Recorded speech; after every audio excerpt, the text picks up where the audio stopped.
Okay, ladies and gentlemen, and welcome to the stream today, where we've had an absolute brutal 48 hours of just absolute destruction between Russia and Ukraine, the conflict that is ongoing. And we've had a lot of developments come out now that these peace talks that we were really hoping for are now, according to Russia state media, off the table.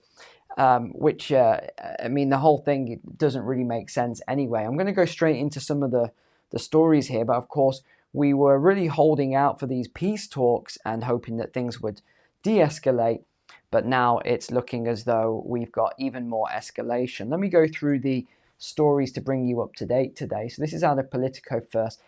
Now, you remember Zelensky was calling out very heavily, saying some pretty shocking things about the US, UK, and French presidents over their slow weapons deliveries. You would think there would be some mass gratitude, but no, it's absolute brutal criticism of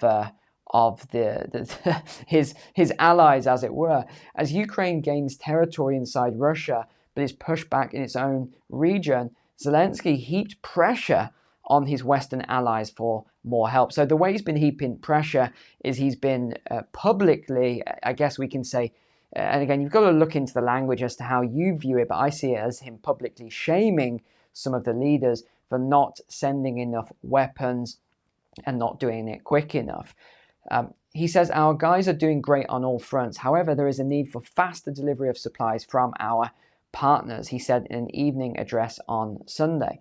Now, the other thing that I don't think is being talked about enough here, but I'm going to talk about it and we're going to go on to it in a second, is that the reason that there is a very clear reason, and I'm like some of you, I'm not a huge fan of Biden. I'm not a huge fan of Keir Starmer or any of the other European leaders. I think a lot of them are WEF puppets in the way that they're going about a lot of their stuff. But despite that, I will say one thing. There's a very clear reason that they're not sending what Zelensky is asking for. And an example is the storm shadows straight away. He wants to use these to strike very deep into Russia. There's a very clear reason why the British government is saying no at this stage to the storm shadows and a few other missiles. It's because it will just escalate that conflict even more. Where's Zelensky saying, if you send us these, the war's going to be over within weeks. It's not. Obviously, it's not. It will only make the war worse. Again, I'm not going to get into the politics of it because I know that my viewers sit on both sides of the spectrums over all of this. But I think it's very clear that it would only make things worse if these British missiles and the American missiles are used to strike deep into Russian territory. So let's continue on. He said, decisions are needed as are timely logistics for the announced aid packages. I especially address this to the US, the UK, and France, he added. Now, it's funny that Politico haven't put in all the stuff that he said. I don't really understand why, but he said some scathing things. The enemy is spreading across the region. The rate of advancement is very high. And unfortunately, now his offensive potential here is limited, not by the strength of our resistance, but rather by his reserves. In response to Zelensky's urging, a spokesman for the UK Prime Minister, Keir Starmer, said the UK would support Ukraine for as long as the conflict lasted, and said there was no change regarding the ban against using British Storm Shadow missiles in Russia, but that talks continued with the US and France to discuss the situation in the region. This is where it began on the 17th of August, so just 3 days ago. He actually was saying, let us use storm shadows inside Russia to turn the tide of the war. So he began by begging Starmer, and when Starmer didn't respond, his representative responded. That's when Zelensky started using all these other tactics, like media, to embarrass some of the leaders. Kyiv wants to strike Putin's airfields, command posts, and supply lines with British donated missiles. So this is the Storm Shadow here. They've got to get permission from France as well for this. But Ukraine made this plea initially to allow it to be used. He said this will turn the tide of the war. I'm not totally convinced that is the case. Kyiv's force would use a long-range missiles against airfields, command posts, and supply lines. He said that if Britain loosened restrictions on the use of the weapons, it would allow Ukraine to increase the intensity of strikes against key targets deep inside Russia that could speed up. It won't speed up the end of the war, which is what they've said. It will just speed up the intensity of the war. Kyiv has already given permission to use some of its advanced weapons inside Russia. So this is NATO, Europe, the US. They've already got permission to use a lot of the advanced weapons anyway, and now they've got the F-16s, of course. It's disappointing in some ways because it doesn't matter. And again, I'm not talking about the Ukrainian people here, who I absolutely love the Ukrainian people. In the same way I love the Russian people, I'm not really, getting into all of this. One thing I don't like is how Zelensky, you see him, he's very manipulative in the way he does a lot of stuff. So he'll say, oh, please, can you help us? Please, can you help us? And then you say, yeah, here we go. Here's all this stuff. And then he says, great. And then he waits. And then he'll say, okay, now we need this. Now we need that. And it's like, okay, yeah, here we go. But we don't want to get too involved in this, otherwise we're going to get attacked. Oh, yeah, of course. Then he says, I need these storm shadows. And you say, actually, we need to just put a hold on this. We're assessing the situation. So he goes on the media and then he puts all this stuff out and starts saying, the British, they're not helping us. They're not doing this. The French are not helping us. NATO, European Union, they're just not really helping. They're pretending to help us. And the US, they say one thing, and then when our backs are turned, they say, it's like, I don't like all this stuff that keeps coming out from him at the moment. And remember that they already had the British Challenger 2 tanks in Russia. So the Ukrainian military have British Challenger 2 tanks, as well as loads of other advanced equipment, HIMARS rocket launchers, which have just been used, apparently, it's not 100% confirmed yet, for blowing up the Russian bridges. So this is another big one. And now Germany's refused to hand over the Taurus missile. It said it was freezing all military aid to Ukraine. And obviously Germany are under a lot of heat and backlash over this, the European Union saying they're not committed, etc. But they're planning to cut the Ukrainian aid to just 6% of the current total. So this will be down to 500 million euros by 2027. Earlier this summer, Berlin announced it would halve its funding from the current 8 billion euros, just unbelievable. It's going to be 4 billion in 2025, and then it's going to be 500 million by 2027. It's received a torrent of criticism as Ukrainian forces seek to defend the country against Russia's invasion. In 2026, Ukraine will only receive around 3 billion from Germany. In 27 and 28, this will fall to 500 million. Let's move on quickly because there's so much to cover. Ukraine destroys key bridge in the Kursk region using a US-supplied HIMARS missile here.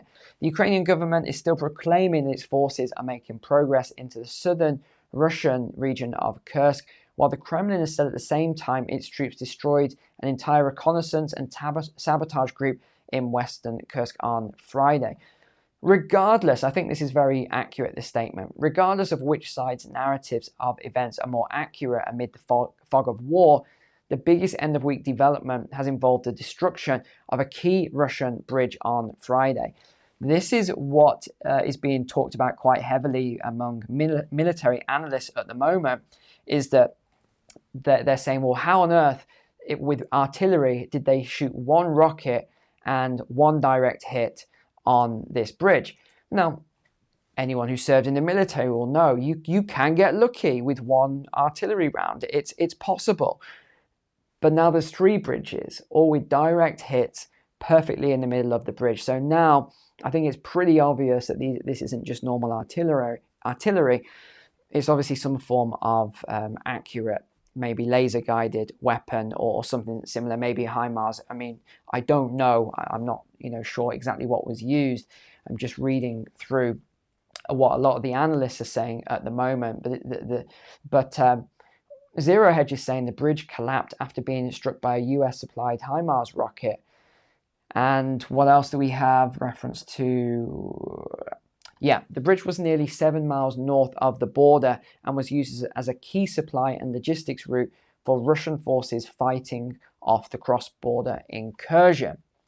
It is indeed true that a US supplied rocket struck and destroyed the bridge. Sorry, if it is indeed true, if.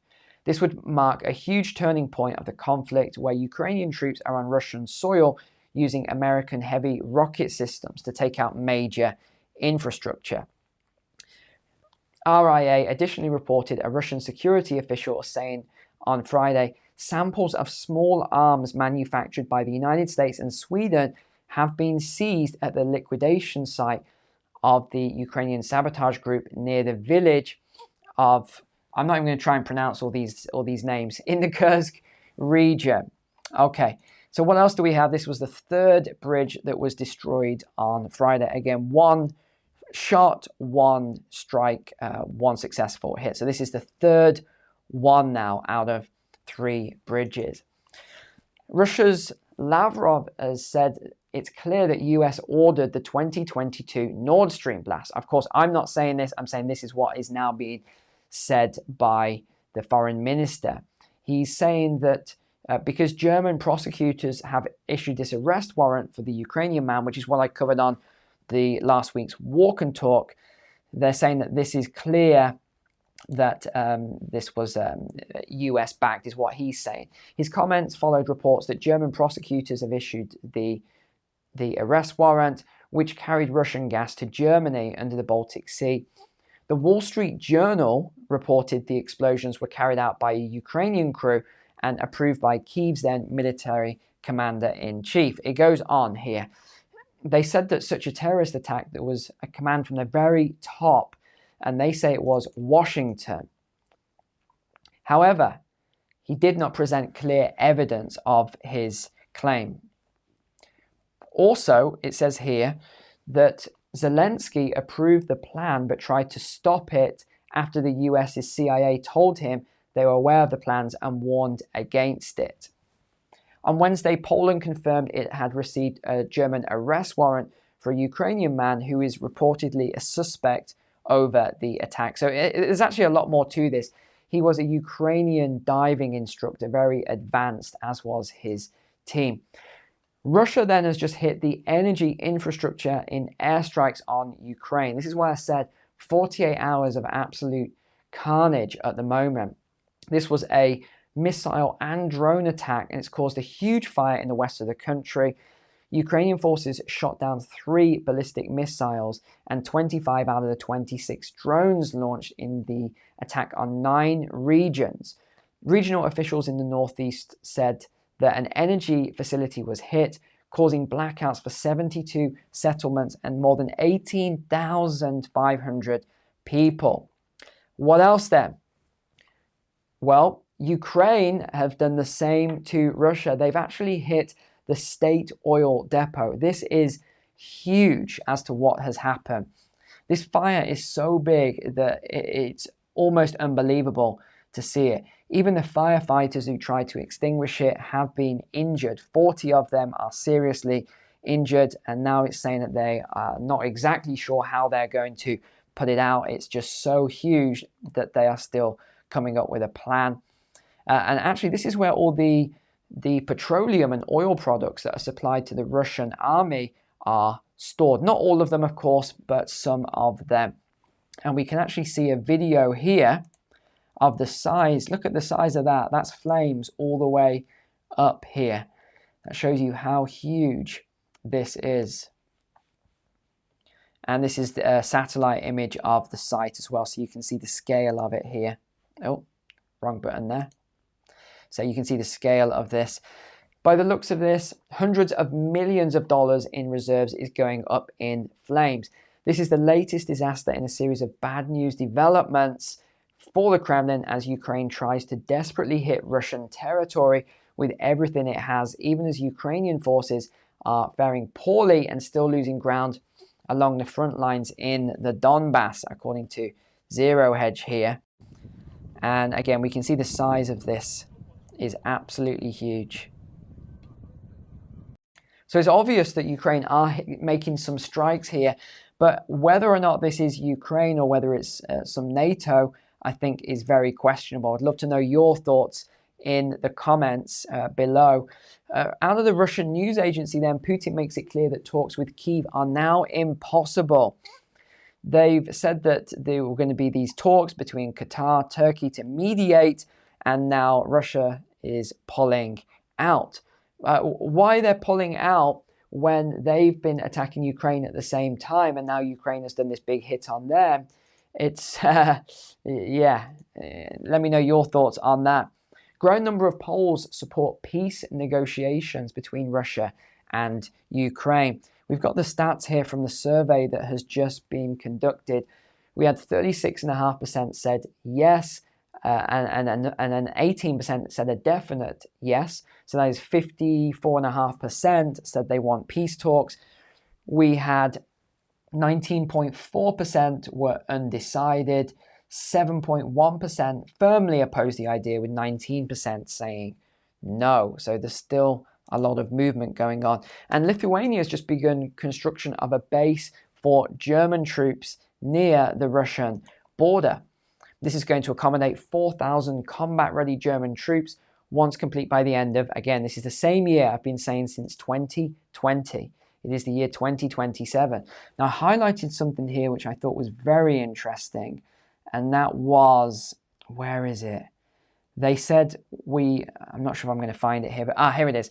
However, only about a fifth of the compound have been constructed for construction, raising fears it will not be ready in time. So what is it that they know about that's happening in 2027 that the rest of the world doesn't?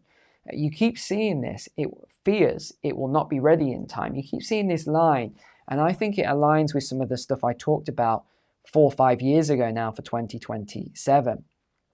The German government has also just asked for almost 3 billion euros to order 105 Leopard tanks ready for the base deployment. And then finally then, the Belarusian president has said that he is going to be stepping down. This is Alexander Lukashenko. I think this is going to be very, very interesting to see what happens there, because he is a key ally with Russia at the moment.